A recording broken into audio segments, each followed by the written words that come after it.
بسم الله الرحمن الرحيم نحمده ونصلي على رسوله الكريم اما بعد.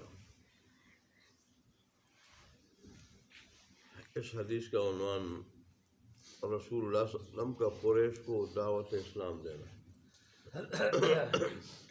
جیسے عبداللہ ابن عباس ان کی روایت ہے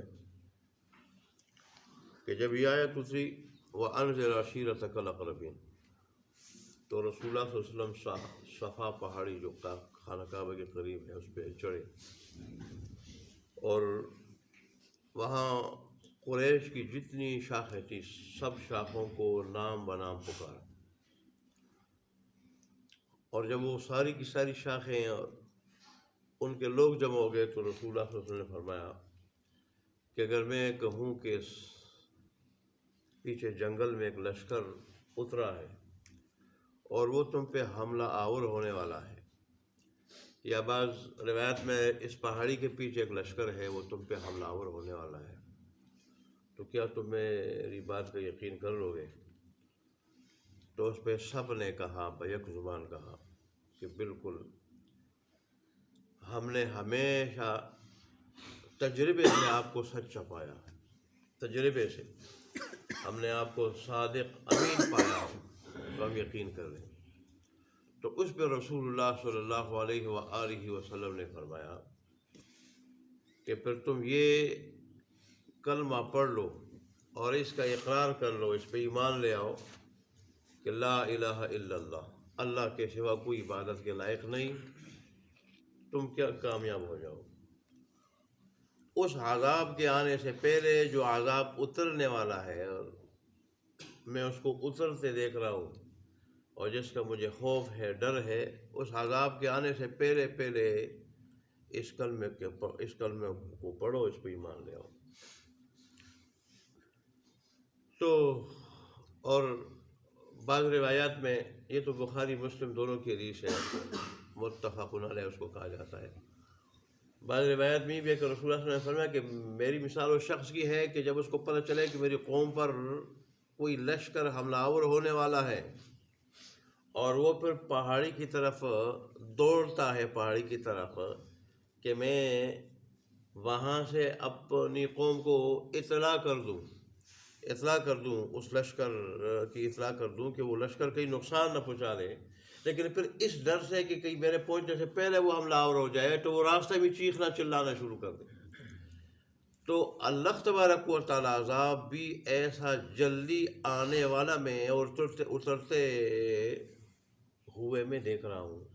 اس لیے تم نے یہ جو خانہ کعبہ کے اندر بت رکھے ہیں 360 بت، اور بتوں کی پوجا کر رہے ہو اور ہر چیز کے لیے مختلف بت ہیں، اس سے طائب ہو کہ ایک اللہ تبارک و تعالیٰ کو معبود مان لو، اور یہ کہ وہ ہی سب کچھ کرنے والا ہے، سب کچھ دینے والا ہے، اس کے سوا کوئی عبادت کے لائق نہیں ہے.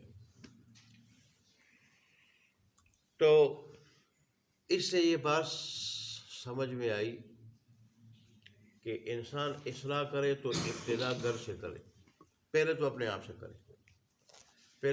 سے کرے اور پھر جو ہے وہ کیا کرے، گھر سے کرے. اللہ کا نبی تو ہوتا ہی معصوم ہے، لیکن ہم جیسے لوگ پہلے اپنی اصلاح کریں. جیسے اللہ کے نبی صلی اللہ علیہ وسلم نے اللہ تبارک و تعالیٰ کے حکم سے پہلی اصلاح گھر سے کی، قریب رشتہ داروں سے کی، اور سب سے پہلے قریب رشتہ داروں کو ڈرایا رسول اللہ صلی اللہ علیہ وسلم نے. اور پھر یہ انسان کی ذمہ داری بھی ہے، انسان سے اولاد کے بارے میں، بیوی کے بارے میں، اور اسی طرح قریبی رشتہ داروں کے بارے میں پوچھ ہوگی. جیسے قرآن کی آیت ہے یا ایھا الذین آمنوا قوا انفسکم واہلیکم نارا وقودھا الناس والحجارہ، اے ایمان والو اپنے آپ کو اور اپنے گھر والوں کو جہنم کی اس آگ سے ڈراؤ کہ جس کا ایندھن پتھر اور انسان ہے. تو اسی طرح رسول اللہ صلی اللہ علیہ وسلم کو جو اللہ نے حکم دیا، اس سے پھر رسول اللہ صلی اللہ علیہ وسلم کے اس عمل سے یہ بات ثابت ہوئی کہ خود صرف اپنی اصلاح کافی نہیں، انسان اپنی اصلاح کے ساتھ گھر والوں کی، بچوں کی اصلاح کرے. آج ہم جسمانی تربیت کا تو بڑا انتظام کرتے ہیں، جسمانی تربیت بچپن سے ہی شروع کر دیتے ہیں جسمانی تربیت، کہ یہ کسی کا محتاج نہ ہو، کپڑے کے لحاظ سے، کھانے کے لحاظ سے، جوتے کے لحاظ سے جسمانی تربیت اور پرورش اس کا تو ہم بڑا سامان کرتے ہیں، حالانکہ اس کا ثمرہ دنیاوی زندگی تک ہے، دنیاوی زندگی تک، لیکن روحانی پرورش کا انتظام نہیں کرتے۔ روحانی پرورش کیا ہے کہ ہمارا بیٹا، ہمارا بچہ، ہماری بیٹی وہ مسلمان بن جائے، اور ان کو مسلمان بنانے کے ہم مکلف ہیں۔ اللہ کے ہاں ہم سے پوچھا جائے گا کہ بیٹے کو ڈاکٹر تو بنا دیا تھا، انجینئر بنا دیا تھا، اس کو بڑا افسر بنا دیا تھا، لیکن یہ بناؤ مسلمان بھی بنایا تھا یا نہیں بنایا تھا؟ کیا وہ نماز پڑھتا تھا؟ تیرے سامنے تھا، نماز پڑھتا تھا، وہ گناہ سے بچتا تھا، وہ حرام سے بچتا تھا، اس کے سارے معاملات اسلام کے مطابق تھے، تیرے سامنے تھا، تیرا بچہ تھا، تیری بچی تھی۔ تو اب اگر جواب ہاں میں ہو، اس آیت کے تحت بہت ساری احادیث و فسرین لائیں، جواب اگر ہاں میں ہو تو جنت ہے، جواب اگر نہ میں ہو تو جہنم ہے۔ اللہ اکبر۔ یہ بات کافی نہیں ہے کہ ہم صرف خود نیک بن جائیں، اولاد کا نیک بنانا بھی ضروری ہے۔ اللہ اکبر۔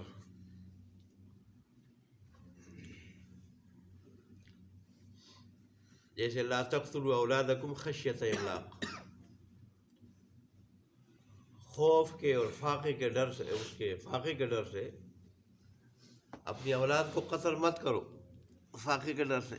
ہم آپ کو بھی روزی دیتے ہیں، ان کو بھی دیتے ہیں۔ یہاں مفسرین نے لکھا ہے